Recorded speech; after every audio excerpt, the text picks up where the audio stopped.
Que Dieu soit loué.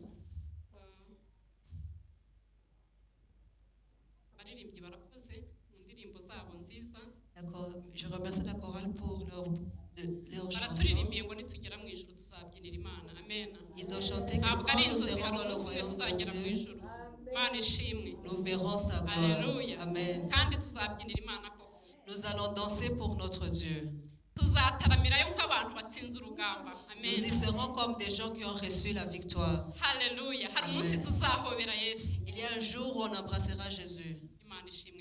Amen. Que Dieu soit loué.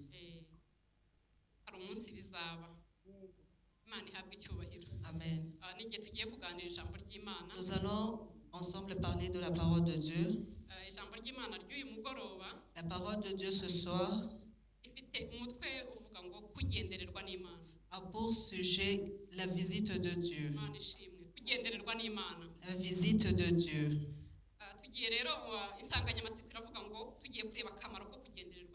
Le thème dit qu'on va regarder l'importance d'être visité par Dieu. Que Dieu soit loué.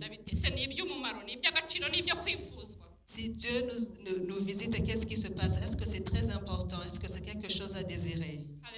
Amen. Ce soir, Dieu veut que tu saches. Dieu veut que tu saches qu'il t'a invité.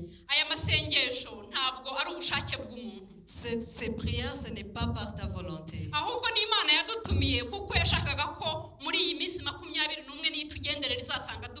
Mais c'est Dieu qui t'a invité pendant ces jours, pendant ces 21 jours de jeûne et prière, si Dieu te visite ce soir.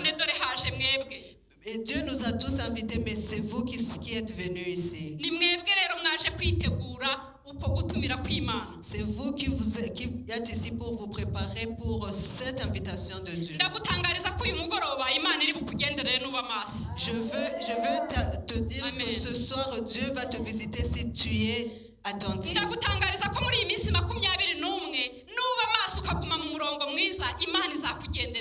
veux te dire que pendant ces 21 jours, si tu es attentif et que tu restes sur la bonne voie, Dieu te visitera. Parce qu'il ne t'invite pas et après ça, il laisse cela, mais il t'invite parce qu'il veut te rencontrer. Amen. Dieu va te visiter ce soir. Dieu te visitera pendant ces jours qui suivront. Que Dieu soit loué. Préparons-nous à le recevoir parce qu'il va nous visiter. Que Dieu soit loué. Quelquefois, le président de la République nous visite. Et quand il nous invite dans notre district et qu'il nous dit qu'il va nous visiter, on se prépare pour le recevoir comme cela est digne du président. Et notre président ne nous a jamais menti. Quand il nous a dit qu'il va nous visiter, il le fait. Et quand il dit qu'il nous visitera, toute personne qui a un problème sans solution, cette personne vient dans sa présence très tôt. Et après cela, il donne son problème au président de la République. Y aurait-il une personne qui lui a dit ses problèmes, après ça lui a dit assis-toi, cela n'est pas possible, cela n'existe pas. Quel que soit cela, le président donne la solution à cela. Parce que notre président est capable de faire cela. Il n'y a personne qui peut lui donner des problèmes, qui peut lui présenter ce problème et après cela ne trouve pas une solution. Mais celui qui a des problèmes et qui reste avec cela à la maison et qu'il se dit qu'il ne pourrait pas partir au stade pour être complet, cette personne garde son problème. Mais celui qui vient retourne à la maison avec la solution. Parce que le président de la République écoute les problèmes qu'ont les gens et après il a aussi le pouvoir de donner des solutions. Que Dieu soit j'ai un de mes frères qui m'aime beaucoup. Et quand il vient me visiter, il me dit, je viendrai te visiter en ce jour. Et après cela, moi, je me prépare pour cette visite. Et je prépare les mets qu'il aime ou des boissons qu'il aimerait prendre. Et après cela, je regarde s'il y a la propreté parce que cette personne est très propre.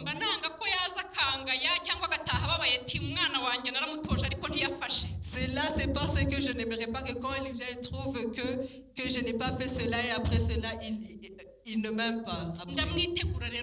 Je prépare sa visite beaucoup. Et quand il arrive, il s'assoit et après on discute et il est très heureux. Quand cette personne arrive, je lui dis tous mes problèmes, même ceux-là que je ne peux pas dire aux autres. Et cela ne s'est jamais fait que je lui dis mes problèmes, après cela il me répond cela est impossible. Il me dit toujours que cela trouvera une réponse. Et après il me dit je vais prier pour toi, tu trouveras la solution à ces problèmes. Il ne me dit jamais cela est impossible, cela ne sera pas résolu.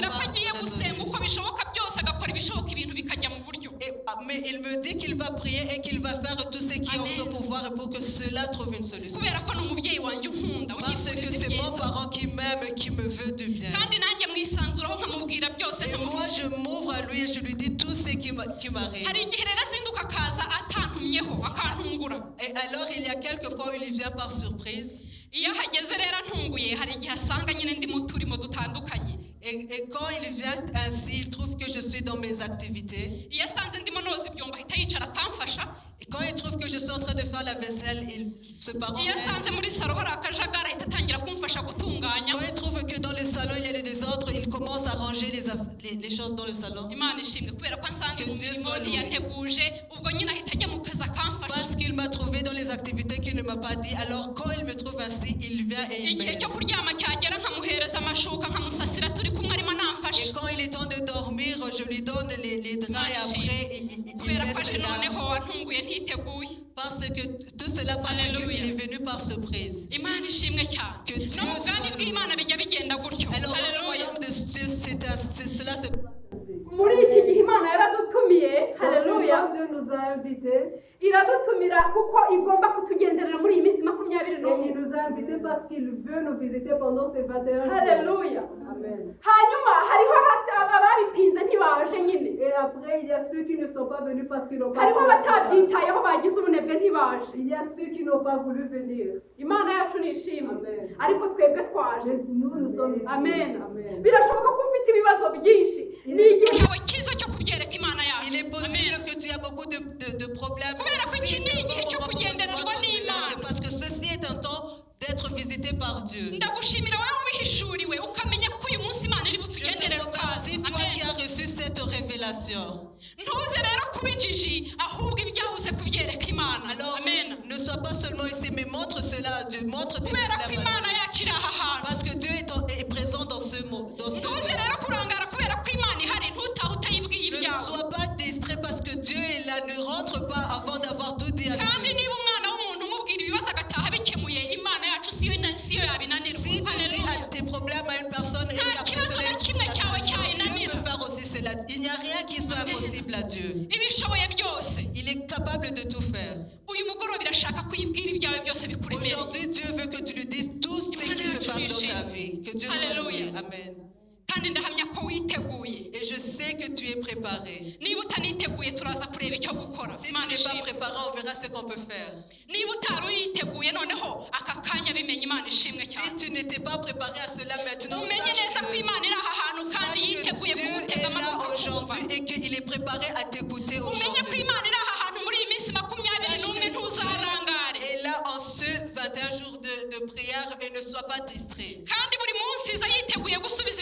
Et chaque jour, Dieu est préparé à répondre, à résoudre les problèmes.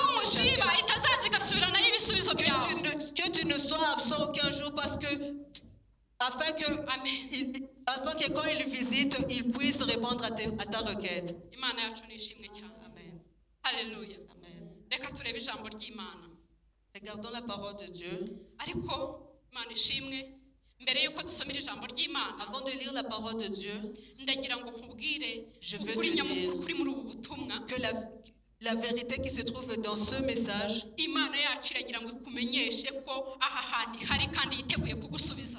veut t'annoncer qu'il est présent dans cet endroit et qu'il est prêt de te répondre.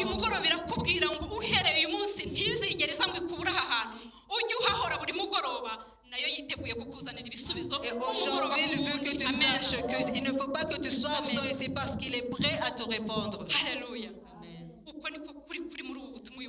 Et c'est là la vérité qui est dans notre message ce soir. C'est que pendant ces 21 jours de prière, Dieu est là et il est là pour toi, il est là pour chacun d'entre nous, il est là pour te répondre. Et va dire à ceux qui ne sont pas venus que Dieu est ici et qu'il les attend. Il nous attend afin de nous répondre. Il nous attend afin que nous puissions discuter, afin qu'il puisse nous donner des conseils sur ce qui est difficile. Amen. Regardons dans la parole de Dieu. On lit dans Luc 7. On va lire du verset 11 au verset 17.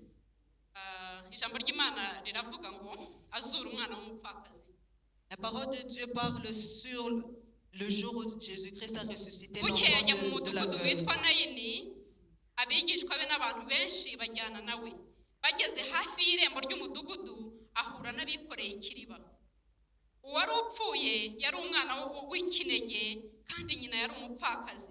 abantu benshi bo muri uwo mudugudu bari bamuherekeje. Umwami Yesu amubonye amugirira imbabazi, aramubwira ati wirira. Haleluya. Yegera ikiriba agikoraho, abakikoreye barahagarara. Ati muhungu, ndagutegetse byuka. Uwari upfuye arabaduka atangira kuvuga. Yesu amusubiza nyina. Bose baterwa ubwoba baterwa n'ubwoba, bahimbaza Imana bati umuhanuzi ukomeye abonetse muri twe, kandi bati Imana igendereye ubwoko bwayo. Amen. Le jour suivant, Jésus alla dans une ville appelée Naïn. Ses disciples et une grande assemblée et une grande foule faisaient route avec lui. Lorsqu'il fut près de la porte de la ville, voici, on portait en terre un mort, fils unique de sa mère qui était veuve, et il y avait avec elle beaucoup de gens de la ville. Le Seigneur, l'ayant vue, fut ému de compassion pour elle et lui dit, ne pleure pas. Il s'approcha et toucha le cercueil. Ceux qui le portaient s'arrêtèrent. Il dit, jeune homme, je te le dis, lève-toi. Et le mort s'assit et se mit à parler. Jésus le rendit à sa mère. Tous furent saisis de crainte et ils glorifiaient Dieu, disant, un grand prophète apparut parmi nous et Dieu a visité son peuple. Cette parole sur Jésus se répandit dans toute la Judée et dans tout le pays d'alentour. Que Dieu soit loué. On a dit sur l'importance d'être visité par Dieu. La première importance d'être visité par Dieu. Quand Dieu nous visite, il fait des miracles parmi nous. Que Dieu soit loué. Quand Dieu arrive chez toi, il fait des miracles. Quand Dieu arrive dans ton travail, il fait un miracle. Quand Dieu arrive dans ta famille, il fait un miracle dans tes enfants. Quand Dieu arrive dans ta poche, il fait un miracle. Quand Dieu arrive dans son église, il y fait un miracle. Que Dieu soit loué. J'espère que vous comprenez un miracle.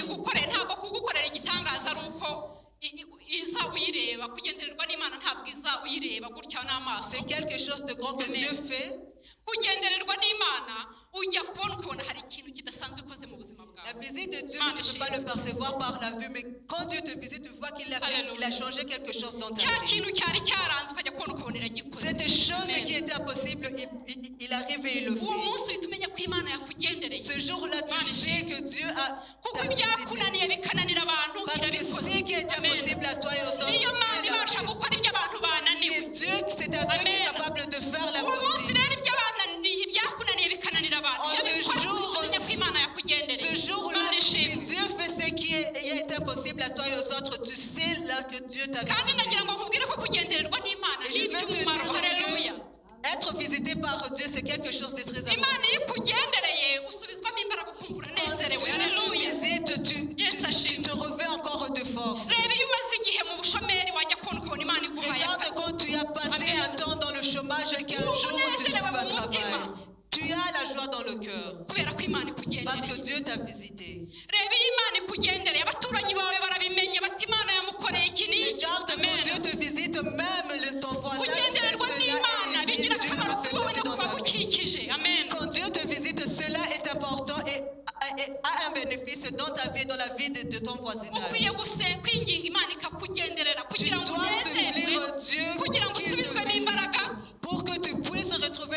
kwizera kwawe pour kuzamuke que ta foi soit grandisse. kandi kugira ngo n'abaturanyi bawe n'abagukikije bamenye ko hariho Imana ikora ibitangaza. Haleluya, Au quotidien, sache qu'il y a un Dieu qui fait des miracles.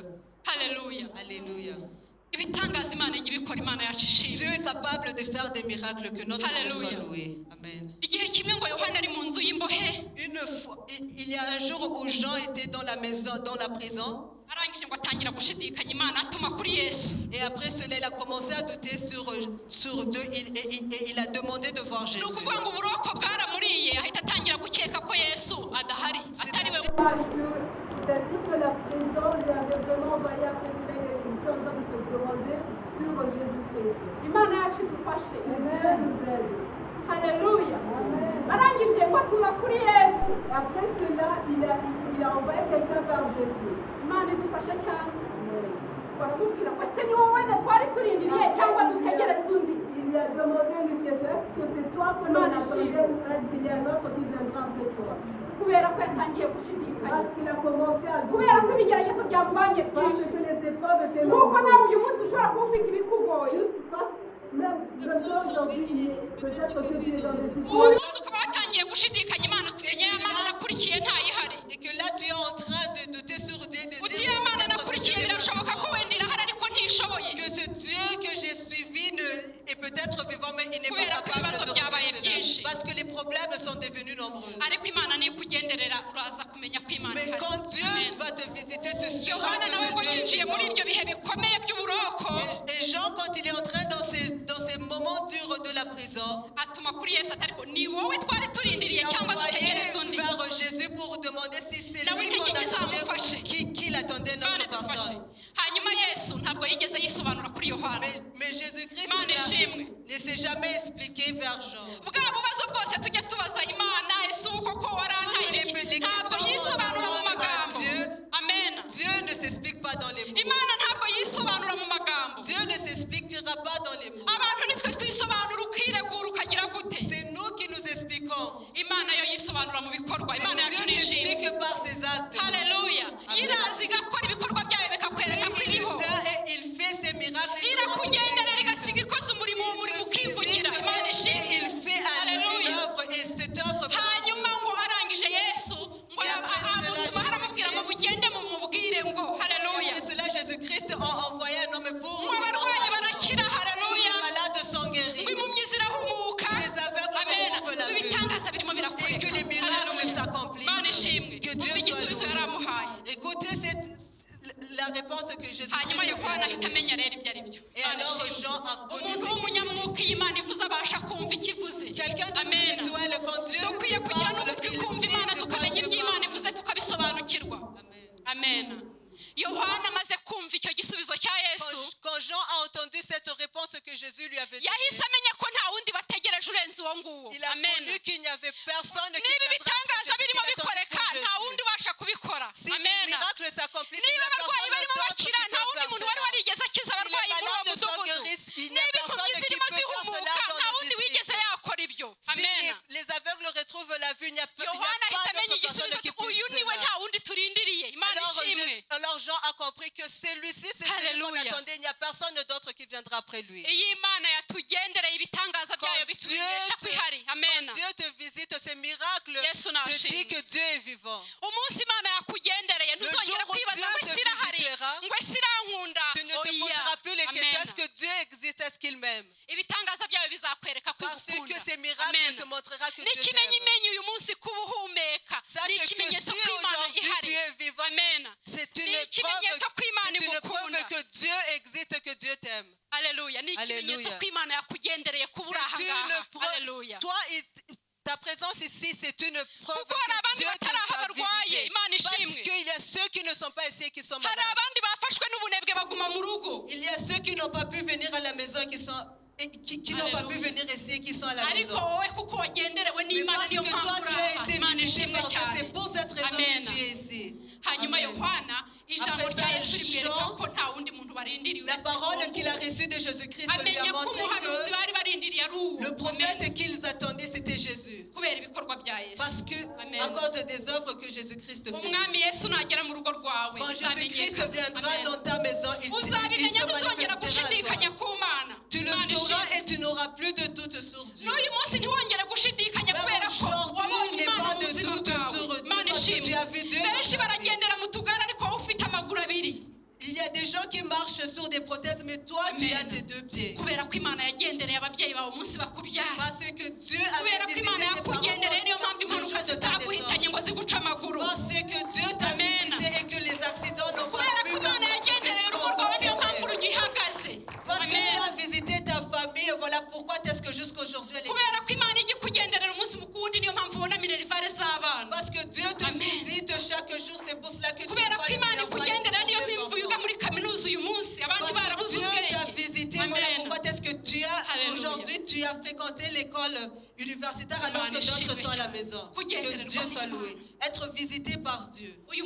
irongera ikugenderere bundi bushya. Aujourd'hui, Dieu va encore te visiter. Imana yakugendereye biriya bigakunda n'uyu Dieu munsi qui t'a irakugenderera mu izina visité rya et Yesu. qui a fait que cela marche, c'est N'uyu munsi celui yabasha qui est aujourd'hui kukugenderera avec uburwayi toi bwawe et qui te bukavaho. visitera. Amen.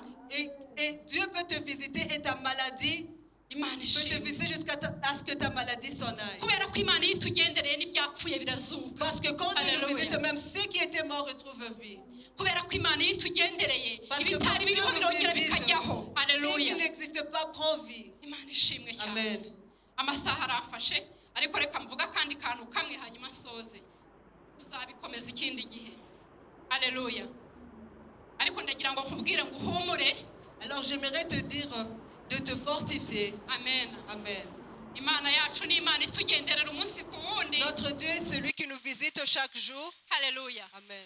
Hanyuma iyi Imana itugendereye Alors quand Dieu igitugirira nous impuhwe visite, Imana yacu ni ishimwe. il a compassion de nous. Haleluya. Amen. Ngo igibasha kutureba ikumva igize umutima w'imbabazi. Il nous Amen. regarde et après ça il a pitié de nous. Haleluya. Amen. Umuntu yakugenderera akaza akakureba akakunegura. Une personne quand il te visite, il peut juste te regarder et Imana après dire idufashe. que cela ne dit Ariko ngo rien. Imana igitugirira imbabazi Mais Dieu a itugendereye. compassion de Haleluya. nous quand il nous visite. Kutugirira impuhwe. Il a Impuhwe, pitié iyo de umuntu nous. akugiriye impuhwe ni bene Quand wa quelqu'un muntu a pitié de toi, ukureba yabona umubabaro wawe c'est nawe cette akubaye personne qui te nk'aho ari uwe. regarde et après il regarde tes épreuves, après il ressent, warira amarira il yawe ressent akamukora cela ku en lui. mutima Et quand tu pleures, il a compassion pour toi. kubera ko agufitiye impuhwe Parce agufitiye qu'il a umutima pitié de w'imbabazi. toi, parce qu'il Amen. a un cœur de miséricorde envers toi. Imana yacu rero iyo itugiriye impuhwe Alors quand Dieu a pitié de nous, ni ibintu by'agaciro cyane. c'est Amen. quelque chose d'important. N'umuntu ari umuntu iyo usanze uwo ukunda ukumva ugize impuhwe za situwasiyo arimo ntabwo usiga gutyo. Même Amen. si c'est une personne, si tu as pitié de cette personne, tu ne umufasha laisses pas dans sa gushaka situation. umuti wa cya kibazo. Tu essaies de l'aider à trouver la solution à Iyo ses ufite ibifatika problèmes. uramuha. Et si tu as quelque chose Iyo pour lui donner, utabifite tu lui donnes. uramusengera. Et si tu n'as pas cela, tu Ushobora pries no pour cette gufata personne. amasengesho yo kwiyiriza ubusa ku bw'uwo Tu peux muntu même jeûner pour cette personne parce que tu l'aimes et que tu as eu pitié de lui. Imana rero iyo itugiriye impuhwe Alors ni quand ibintu Dieu a by'agaciro pitié de cyane. nous, c'est quelque chose Amen. qui a de la valeur. Iyo itugendereye itugirira ibambe bitewe n'aho idusanze. Quand il nous visite, il a pitié de nous selon nos problèmes. ngo Yesu aragenda ahura n'uwo mupfakazi arira. Alors Jésus-Christ, quand il est parti, il a rencontré cette Imana veuve en ishimwe. train de pleurer. Ngo abantu b'umudugudu bamuherekeje agiye guhamba umwana umwe Et les w'umuhungu yari afite. Imana idufashe. personnes de cette province étaient en train de l'accompagner afin d'aller enterrer son enfant qui était mort, hanyuma son Yesu fils arangije ngo unique. yumva agize impuhwe ku mutima Et we. après cela, Jésus-Christ, idufashe. quand il a vu, il a eu pitié. Mwami Yesu ni umunyambabazi. Yesu Notre nashimwe. Dieu est rempli de miséricorde. ngo yahuye n'uwo mugore arimo arira. Il a rencontré cette femme en train de pleurer. nugera imbere ya Yesu ujye wicara hasi urira uboroge ntabwo Quand tu vas yakumvira rencontrer ubusa. Imana Jésus-Christ, ishimwe. assis-toi par terre et ni pleure. umunyempuhwe ni Parce umunyembabazi. qu'il a pitié. ntabwo azaguseka. Il ne se moquera pas de toi. ca bugufi uboroge umuririre kubera ko arakugirira impuhwe pleure. agufitiye impuhwe. Parce qu'il a Amen. pitié de toi. igihe kimwe ngo yahuye na Barutolomayo Une impumyi. fois, il a rencontré Bartimée. arangije Barutimayo ngo arataka aramubwira ngo mwana wa Dawidi Après ngo ngirire impuhwe. cela, Haleluya. Bartimée lui a supplié, lui a dit, fils de David, aie pitié de moi.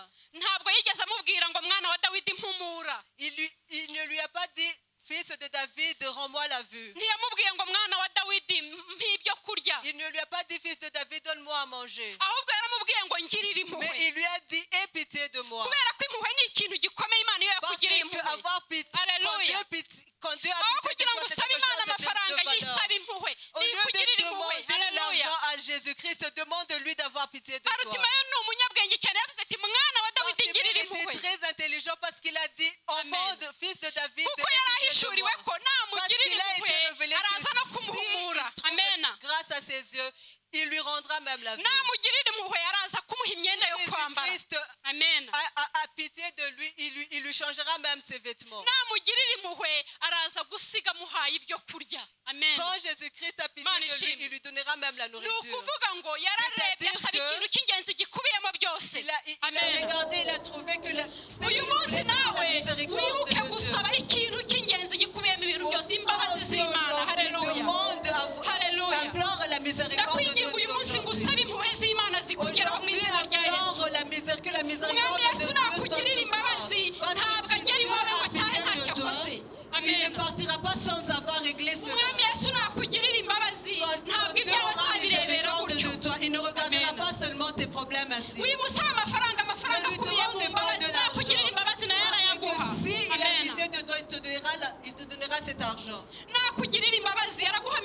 z'abana. S'il a pitié Amen. de toi, il te donnera le minerva de l'enfant. nakugirira imbabazi araguha umwuka wera arakuzuza umwuka wera S'il a w'abakozi pitié b'Imana we de toi, il te basenge. remplira Haleluya. de ton Esprit Saint. wimubwira ngo mpakumenya kwigisha nka kanaka ngo mpakumenya gusenga nka kanaka. Je oya veux connaître, Imana je veux ishimwe. savoir comment enseigner comme mubwira kugirira impuhwe nakugirira impuhwe ibyo byose bikubiyemo arabiguha mu izina rya Yesu. parce que s'il a pitié de Amen. toi, il te donnera même le reste. impuhwe z'Imana, imbabazi z'Imana. Amen. Demande la miséricorde de Dieu. Yesu nashimwe cyane. Que Jésus-Christ soit loué. iminota iragiye ariko ndagira ngo nkubwire ngo impuhwe z'Imana ziruta ibindi byose. Je veux te dire que la pitié de Yesu Dieu, nashimwe. quand Dieu a pitié de toi, cela est plus que tout. Yesu yakugiriye impuhwe yagukiza za ngeso zimwe Quand zakunaniye. Jésus-Christ Haleluya. a pitié de toi, il te kubera ko guérit afite de ces imbabazi mauvaises arashaka ko ubugingo habitudes. bwawe Parce qu'il butazarimbuka. a pitié de toi Amen. et qu'il ne veut pas que ton âme reste, Yesu que ton âme yakugiriye meure. imbabazi aruhura umutima wawe bya bindi byose Quand bikuriza. Jésus-Christ niba a ari ibyo pitié de umubwira toi, mubwira kugirira il guérit impuhwe. ton Amen. cœur, il décharge ton cœur de tout ce qui Yesu fait que ton cœur nashimwe. pleure. ibintu Que Dieu byose soit usaba Yesu bikubiye mu mpuhwe ze mwaka Tout imbabazi. ce que tu Amen. demandes, sache que cela se trouve Alléluia. dans le fait qu'il a pitié de toi. imbabazi z'Imana zikubeho ku byo udatungana. Que la miséricorde Imana ikugirire de imbabazi Dieu ku soit sur bw'ibyo toi. udakora neza. Que Dieu ait pitié de toi à cause Imana de ce ikugirire que tu imbabazi ne ku fais pas bikugoye bien. byose. Que Dieu ait Haleluya. pitié de toi à cause de tout ce qui est mu dur mbabazi pour zayo toi. uraza gukuramo ibyo ukeneye byose. Imana yacu. Dans chaque pitié, tu peux trouver Alléluia. ce dont tu as besoin. Haleluya. ngwireye muriya mupfakazi mubona arira. Haleluya. Alors, la veuve, quand elle était en train de pleurer, abo mu mudugudu babonaga byarangiye. ceux qui étaient de la province avaient nyina déjà w'umwana yari dit yarize que c'était yihanaguye la fin. byarangiye. Et même la mère de l'enfant était en train de Alléluia. pleurer, voyait que tout était fini. ntiyiriwe anabwira Yesu uti wankirije umwana kuko yumvaga ko Il n'a byarangiye. même pas demandé à Jésus-Christ de ressusciter son enfant parce qu'il avait Alléluia. déjà vu que tout était fini. nk'uko nawe bishoboka ko hari ibyo wamaze guhamba Tout wumva comme toi, il y byarangiye. a des choses même que tu as abandonnées parce que tu ne urabireba vois pas ukabona de l'espoir ntibigishoboka dans cela. warabyihoreye. Tu regardes cela et tu trouves que cela ne serait ukumva pas ntiwanatinyuka que c'est kubisaba fini. Imana kuko wumva hari waba unayigoye. Et tu ne trouves pas la force de prier Dieu, de demander à Dieu Alléluia. parce que tu trouves Ariko que ndagira ngo cela usabe ikintu kimwe uyu sera de mugoroba. déranger. Mais Amen. j'aimerais te demander une chose ce uyu soir. mugoroba ndagira ngo uririre Imana. Aujourd'hui, je veux que tu Amen. pleures vers Dieu. uriya mupfakazi yatabawe atavuze. Amen. Cette veuve a été aidée alors qu'il Ahubwo n'avait même pas parlé. yararize. Imana Elle ishimwe, n'avait même pas parlé, mais elle a yararize. pleuré. Elle a Haleluya. seulement pleuré. uyu mugoroba aririra umuryango wawe. Aujourd'hui, pleure pour uyu ta mugoroba famille. aririra itorero Aujourd'hui, ryawe. pleure pour l'église. uyu mugoroba aririra abana bawe. Aujourd'hui, pleure pour tes uyu enfants. mugoroba aririra bariya bantu barimbuka bari Aujourd'hui, hariya. pleure à cause de abantu ces barimo personnes qui sont en barimbukira train mu de rumogi. mourir Imana à cause idufashe. de leurs péchés. hanyuma Yesu araza kugira impuhwe. Et alors, umutima wawe urira. Haleluya. Jésus-Christ aura pitié et il aura pitié de ce cœur qui est dans les Imana larmes. ishimwe. Amen. Haleluya. Amen. birashoboka ko utabasha kubirondora byose ibibazo Il est ufite possible, ibibazo by'isi. il est Haleluya. possible que tu ne peux pas tout dire, que tu ne peux pas dire ariko uyu tous tes mugoroba problèmes. Mais Yesu ce aravugana soir, nawe Jésus wajya Christ imbere te y'umuririre. Imana il ishimwe. te dit que tu devrais pleurer devant lui. Amen. Imana yacu yumva amarira yacu. Parce que Dieu entend tes hanyuma pleurs. nabona amarira yawe Alors, quand il arakugirira verra impuhwe tes kuri pleurs, bya bindi byose birimo Il bikuriza. aura pitié Amen. de toi sur toutes ces choses qui fait que tu Imana pleures. ishimwe. Que Dieu te fasse miséricorde. Haleluya. Amen. Imana yacu ni inyambabazi. Notre Dieu est miséricordieux. abantu bayitwigishije nk'Imana iteye ubwoba imwe ujya imbere ukumva urahinda Les gens umushyitsi. nous ont appris que ce Dieu Alléluia. était digne de crainte. Ce ariko Dieu ni Imana était y'imbabazi celui devant n'ibyahira qui tu devrais bitubabarira. trembler. Amen. Mais aussi yaratubabariye. sache que Dieu Imana a ishimwe. pitié de nous et qu'il nous a ibuka ibyo pardonné. wabayemo niba yarabikubabariye ni Rappelle-toi iki de kindi ce que tu takubabarira. as vécu et regarde, s'il a eu pitié de toi en ce temps même, Imana ishimwe cyane. même aujourd'hui, il aura pitié de toi. Imana yacu idufitiye impuhwe. Notre Amen. Dieu a pitié. Imana yacu idufitiye imbabazi. Notre Dieu est un Dieu ngiye miséricordieux. gusoza Alors je vais iragiye terminer. ariko reka nsozereze kuri aka kantu kamwe. natangiye mbabwira ko hari igihe umuvandimwe wanjye ajya asura ntunguye. Alors je vous avais dit que un de mes frères venait me visiter par kandi surprise. yatunguye ahita aza akamfasha imirimo nari ndimo. Et quand il me trouve en train de faire Alléluia. des activités allemaides, hanyuma ngo umubyeyi umwe yigeze kujya gusura abana be. alors un jour, Asoreze un parent kuri est aka Amen. parti visiter ses enfants. abana be ngo bigaga muri kaminuza ariko baba mu mageto ahantu hatandukanye. Et ses enfants vivaient dans les ghettos. Amen. Amen. hanyuma ngo asura umwe w'umukobwa. Alors, ce Asura umwana parent we est w'umukobwa. parti visiter sa fille. ahageze asanga nyine umukobwa we ni nyirasuku utuntu twose tuba turi ku murongo. Quand il est arrivé, il a trouvé que la place était propre. aramureba que tout yumva était en arishimye ordre. Après cela, il a regardé. ariyicarira aganira nawe Son cœur était dans la joie. Il a commencé à kuko asanze discuter ibintu byose avec biri ku lui. murongo. Parce qu'il a trouvé tout en ordre. atangira kumubaza amakuru rero y'amasomo, Et il a alors commencé à lui demander akamubwira ati sur amasomo ses biragenda bimeze études. neza. Et après, la fille lui répondait, tout va bien dans mon hanyuma umwana atangira kumubwira ati ariko nkeneye amafaranga yo Et kugura après iki, nkeneye cela, iki. l'enfant a Amen. commencé à lui dire, j'aimerais de l'argent pour faire ceci, pour acheter cela. hanyuma umubyeyi usanze rero umwana ari mu nshingano ze neza Et kumuha amafaranga après, byari ibintu puisque byoroshye. le parent avait trouvé Amen. que son enfant était en ordre, que tout était en ordre dans sa maison, il lui a dit qu'avoir de l'argent, c'était quelque chose de simple. amufata akaboko ati dusohoke ajya kumugurira ibyo akumbuye byo kurya. Et Amen. après, il a pris son enfant avec lui Amugurira afin udukoresho d'aller lui twose acheter ce yamusabye. qu'il voulait. Et tout ce dont l'enfant avait besoin. arangije amuha n'amafaranga Et après aramusezera cela, il lui a aritahira. même donné de Amen. l'argent et après, et après il a quitté l'endroit. hanyuma bukeye ajya gusura undi w'umuhungu nawe. Et après, le jour suivant, il est parti visiter Amen. un de ses garçons. hanyuma agikingura umuryango ahita agwa ku isafuriya mu muryango. Alors qu'il ouvrait la porte, il est tombé sur la marmite. yicaye mu devant ntebe la asanga porte. mu cikopa n'amasogisi niho Quand il est birunze. parti s'asseoir Inzira dans un irimo fauteuil, il umwanda. a trouvé qu'il y avait des socks sur le fauteuil. La maison n'était pas en ordre. afite akajagari Il kenshi. a trouvé que son enfant avait beaucoup de désordre. amakayi yafatiramo note nta note zirimo. Et les ntabwo ajya cahiers yiga dans lesquels il devait ntabyitayeho. prendre les notes, il n'y avait pas de notes. asanga yabaye umusinzi mu ntebe harimo Il a amacupa trouvé que yashizemo cet inzoga. enfant ni était umusinzi. devenu alcoolique et que dans les fauteuils, il y avait des bouteilles umubyeyi icyo yakoze d'alcool. ni ugutangira kwaranja ibyo bintu amukubita Et le ibipfunsi parent, ibi ni à ibiki. ce temps-là, il a commencé aramufasha gufura. imana idufashe. à mettre de l'ordre dans la maison et après aussi à lui frapper. umunsi we wose wo kumusura waranzwe n'amahane no kumutonganya no kumufasha Et kugira tout ibyo le jour yaranja. de visite Imana idufashe. a été un jour où il met la maison en ordre et dans umwana nawe laquelle il lui kubera donne ko même des umubyeyi we remarques. yahageze ari intonganya gusa nta nubwo yari kumubwira ikibazo afite. Et après cela, Yari puisque l'enfant kumuturuka a hehe vu cela, yamusanze il mu ne manyanga pouvait pas nkayo. demander quelque chose à son parent parce que son parent lui a trouvé qu'il n'était pas en ordre. hanyuma biratinda umubyeyi arataha nyine. Et après Imana cela, idufashe. le parent est rentré. umuhungu ariruhutse atahwit umubyeyi Et après ça, son garçon s'est apaisé. ariko asize afite ibibazo by'ubukene ntabwo yatinyutse kumusaba amafaranga. Mais quand le parent est rentré, il a laissé son fils dans la pauvreté parce que le fils niyo ne yamusaba pouvait pas lui ntekereza ko demander atari l'argent. kuyamuha yari kubona ko ari ayo kugura inzoga. Parce que même si l'enfant lui avait demandé de l'argent, peut-être que le parent aurait pensé que c'était pour l'alcool. Haleluya. Haleluya. kandi abo bana bombi yari yabatumyeho ko azabasura ariko ntibitegura kimwe. Et les deux enfants savaient que leurs parents allaient les visiter, mais ils ne s'étaient pas préparés de la même manière. niba kandi yaranabatunguye hariho wari umaze igihe hariho uhora yiteguye n'undi uri mu manyanga. Même si la visite était surprise, il y a un des enfants était toujours prêt, alors que l'autre ne l'était ndagira ngo pas. nsoze nawe uri mutekereza kuri aba bana. Alors moi aussi, j'aimerais finir ce message, de te donner ce message, tout en te demandant de penser sur ces deux enfants. imana nikugendereza asanga wowe umeze ute. Si Dieu te visite, comment est-ce qu'il va te trouver? imana ishimwe.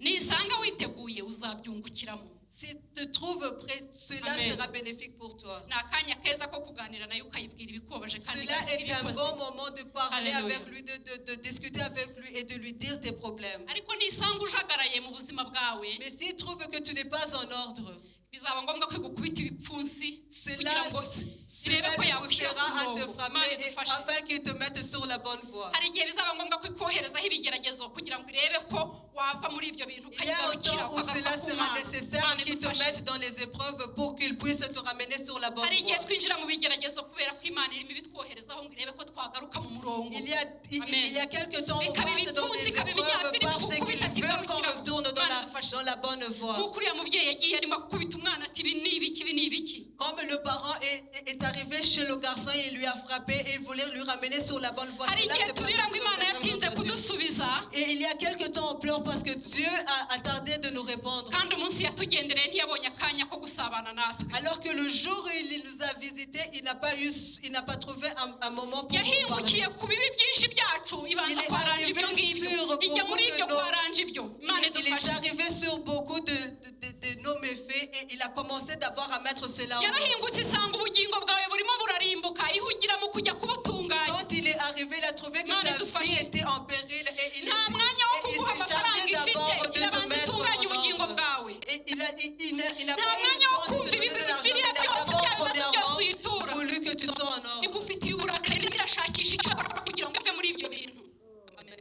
idufashe.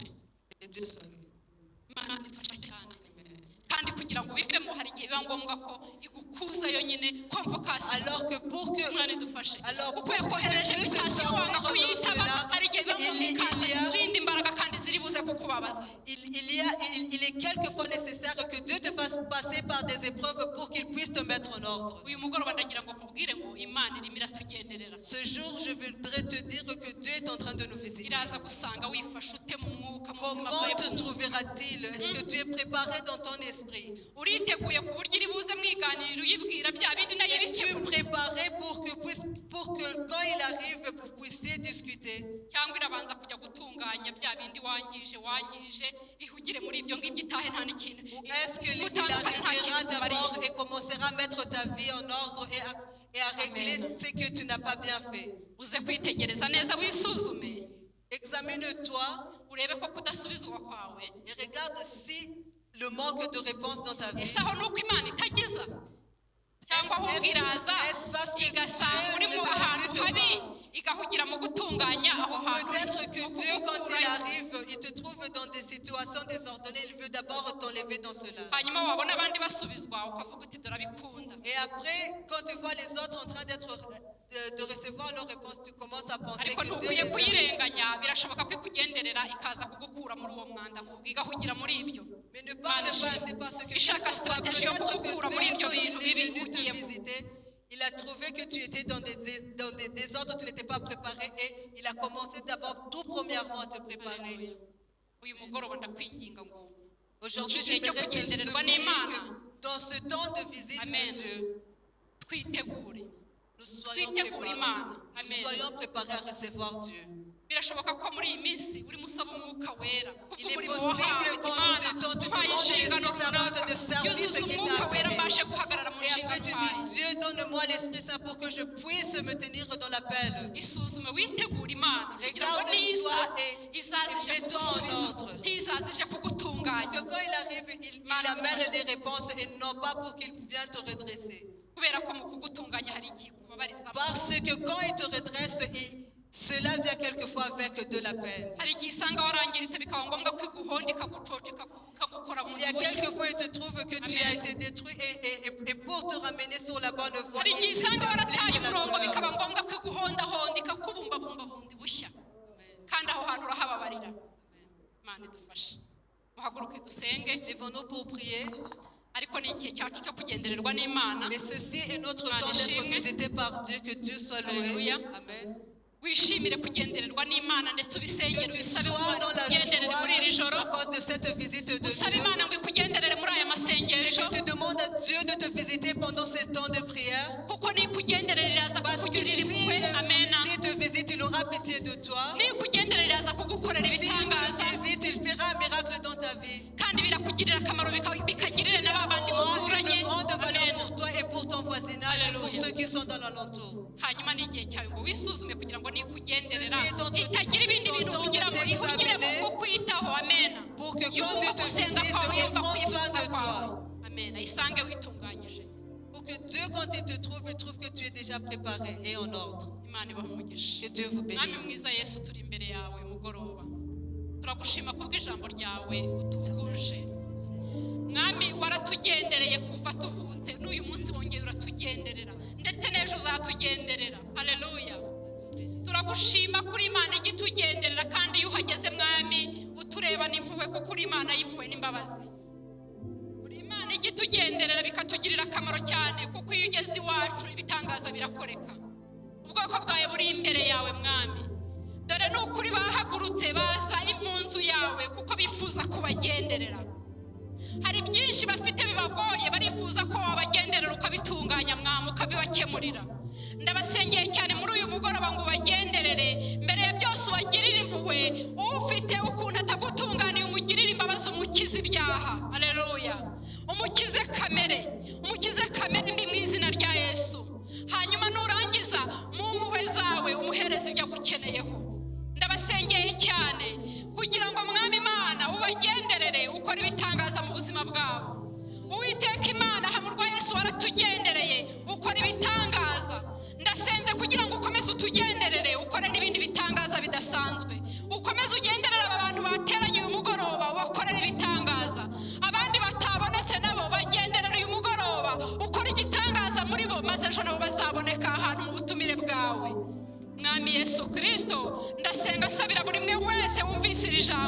kugira ngo rigende rishorere umuzi mu mitima ye, mu mitima y'aba bantu, rishore imizi rirangiza ryera imbuto kandi nyinshi. Mwami Yesu Kristo, uyu mugoroba turagushimiye kuko wadutumiye kugira ngo tuze kwicara ahantu tugutegereje, kandi turabizi neza ko watugendereye, n'ejo uzatugenderera iminsi izakurikiraho. Natwe ntituzava mu ihema ryawe, ntituzava mu muhamagaro wawe, nawe ujye uhora utugenderera umunsi ku wundi. Mwami, abantu bawe rero ndabakweretse kugira ngo ukomeze ubagenderere. Imitima itameze neza uyigenderere, uyigire neza. Imitima ifite ibyaha uyigenderere, ubikuremo. Imitima Mwami Imana ibabaye uyigenderere, uyihembure mu izina rya Yesu. Kwa kundi Barutolomayo yagutabaje ukamutabara, ukagenda ukamugirira impuhwe, ugakora byose mu buzima bwe, niko nsengeye aba bantu kugira ngo nabo Mwami Imana batabare. Abarwayi mu izina rya Yesu Kristo bagenderere ubakize. Abacumbagira ubagenderere mu izina rya Yesu Kristo, bakize gucumbagira. Abarwayi indwara zidakira ubagenderere, ubakize, ubagirire impuhwe, kuko mu mpuhwe zawe hakubiyemo byose. Urakoze Mwami, tubisabye twizeye mu izina rya Kristo Yesu Mwami wacu.